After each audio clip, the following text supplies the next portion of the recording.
Warangal parliament పరిధిలో ఉన్న station Ghanpur నియోజకవర్గ స్థాయి బూత్ కమిటీ సభ్యులతో మండల పార్టీ శ్రేణులతో మరి సమీక్ష వర్క్షాప్ ఏర్పాటు చేసుకోవడం జరిగింది.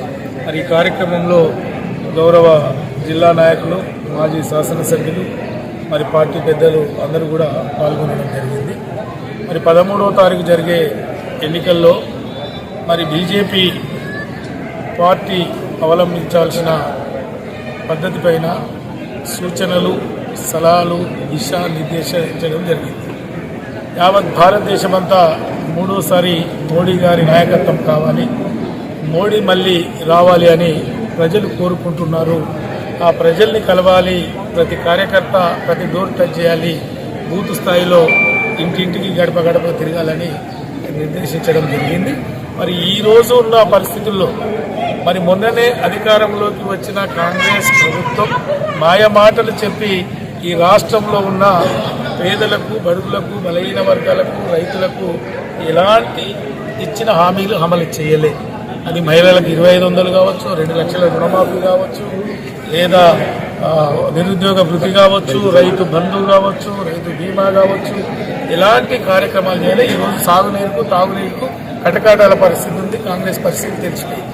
మరి దేశంలో కాంగ్రెస్, బీజేపీ మోడీ కావాలా, రాహుల్ కావాలంటే ఈరోజు మోడీ కావాలని కోరుకుంటున్న పరిస్థితి కనపడుతుంది. కాబట్టి బ్రహ్మాండమైన మా పార్టీ శ్రేణులు, మా కార్యకర్తలు, మా నాయకుల సమిష్టి కృషితో వరంగల్ గడ్డపైన కాషాయం జెండా ఎగిరవేయబోతుంది.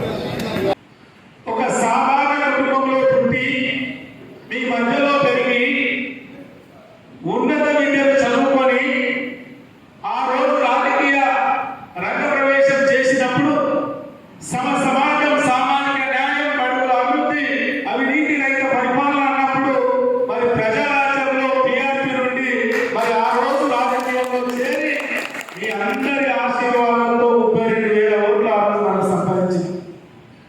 అది అధికార పార్టీ కాదు, ప్రతిపక్షం కాదు, మరి ఆ పార్టీలో చేరి ఆ తర్వాత తెలంగాణ రాష్ట్ర ఏర్పాటు కోసం, తెలంగాణ రాష్ట్ర సాధన కోసం పెద్దలు విజయరామరావు గారు చెప్పినట్టు మరి టీఆర్ఎస్ పార్టీలో చేరి మరి తెలంగాణ ఉద్యమంలో చురుకైన పాత్ర పోషించి వర్ధన్నపేట నియోజకవర్గ బాధ్యునిగా మరి కార్యకర్తలను కత్తుల్లాగా తయారు చేసి సర్పంచులుగా, ఎంపీటీసీగా చేసి తెలంగాణ రాష్ట్రాన్ని సాధించిన తర్వాత నేను ఆ రోజు ఒక మాట చెప్పిన, నేను ఎమ్మెల్యే కోసమో ఎంపీ కోసమో రాలేదు, తెలంగాణ రాష్ట్ర సాధన కోసం వచ్చినాం. రేపు లోకల్ బాడీస్ లో మీరు సర్పంచులను, ఎంపీటీసీలను, ఎంపీపీలను, ఎంపీటీసీలను, కార్పొరేటర్లను, కౌన్సిలర్లను మిమ్మల్ని గెలిపిస్తే, మిమ్మల్ని ఆశీర్వదిస్తే, ఏదైనా ఎమ్మెల్యేగా ఏదైనా అవకాశం వస్తే నన్ను మీరు ఆశీర్వదించమని ఆ రోజు నేను వర్ధన్నపేట కార్యకర్తలకు చెప్పాను.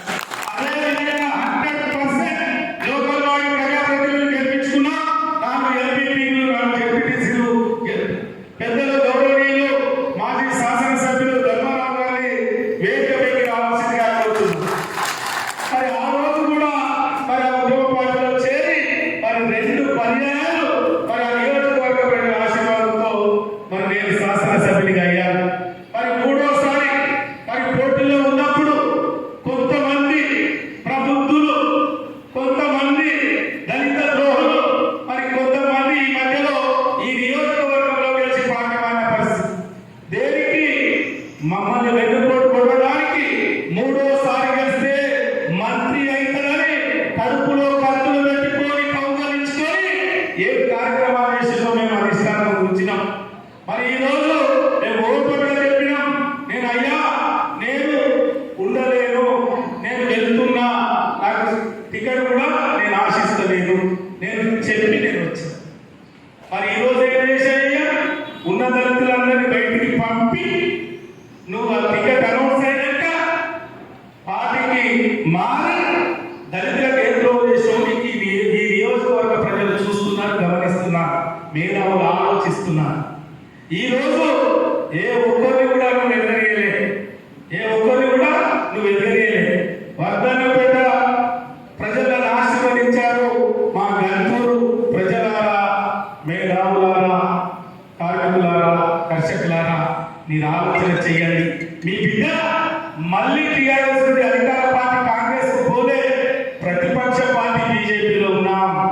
ఈ రాష్ట్రంలో ప్రతిపక్ష పార్టీ బీజేపీ మరి అధికారం వైపు ఎప్పుడు పోలే, అప్పుడు పోలే, రెండోసారి పోలే, ఇప్పుడు పోలే.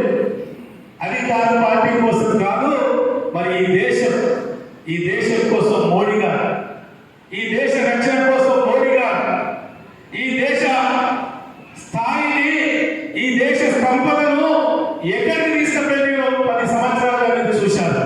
మరి మోడీ గారి నేతృత్వంలో, నాయకత్వంలో ప్రపంచంలోనే, మరి ప్రపంచ పదంలోనే ప్రథమ స్థానంలో భారతదేశాన్ని ఉంచారు. ఈ ప్రపంచానికి ఒక పెద్దగా, ఈ దేశానికి ఒక పెద్ద దిక్కుగా మరి ఏ విధమైన సేవలు అందించారో మన కళ్ళ ముందు ఉంది. ఒక ఛాయావాలా కష్టపడి అంచెలుగా ఎదిగి ఈ దేశ ప్రధానిగా ఎలాంటి అవినీతికి తాను లేకుండా మరి ఏ పాలన అందించాడో చూశారు. కాబట్టి మోడీ గారి నేతృత్వంలో, నాయకత్వంలో నేను సైతం భాగస్వామ్యం కావాలని నేను ఈరోజు బీజేపీ పార్టీలో చేరడం, మరి అధిష్టానం నన్ను ఆశీర్వదించి మరి నాకు పార్లమెంట్ అభ్యర్థిగా అవకాశం ఇచ్చారు. ఈ పెద్దల సహకారం ఉంది. దయచేసి దానికి కష్టపడాల్సిన బాధ్యత మీ అందరిపైన ఉంది. మీరు ఆశీర్వదించాల్సిన బాధ్యత మీ అందరిపైన ఉంది. ఈ 40 రోజులు నిద్ర ఆహారాలు మాని డోర్ టు డోర్ బూత్ స్థాయిలో ఓటర్ టు ఓటర్ కేంద్ర ప్రభుత్వం ప్రవేశపెట్టిన పథకాలను వివరిస్తూ మరి ఆ షెడ్యూల్ ప్రకారం పోతే ఖచ్చితంగా 3వ మోడీ ప్రధానమంత్రి మీ బిడ్డ, ఈ గడ్డపై పుట్టిన బిడ్డ, మీ ఆరోగ్య రమేష్ పార్లమెంటు అభ్యర్థిగా గెలుస్తాడని నేను ఈ సందర్భంగా మీకు మనవి చేస్తున్నాను. గెలిపించుకోవాల్సిన బాధ్యత మీకుంది. ఎందుకంటే ఈ నియోజకవర్గ గడ్డపై పుట్టిన బిడ్డను మరి మీకు పేరు తెచ్చే విధంగా ఈ రాష్ట్రంలో అవకాశాన్ని అందిపుచ్చుకొని ఏం చేశామో మీకు తెలుసు. దయచేసి ఈ నియోజకవర్గానికి సేవ చేసే అవకాశం నాకు ఇప్పుడు వచ్చింది. ఈ నియోజకవర్గానికి సేవ చేసే అవకాశం నాకు వచ్చింది. ఆ అవకాశాన్ని కల్పించండి. మీరు కష్టపడండి. మీరు 10 సంవత్సరాలుగా పక్క నియోజకవర్గంలో జరిగిన అభివృద్ధి కార్యక్రమాలు చూశారు. కార్యకర్తల్ని కంటికి రెప్పలాగా కాపాడుకున్న పరిస్థితి చూశారు. మరి పార్టీ నిర్మాణంలో ఏం చేశామో చూశాము.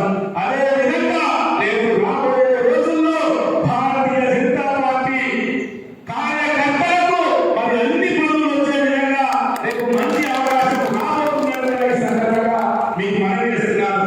మీ అందరికీ నేను ఒకటే చేతులెత్తి నమస్కరిస్తున్నా.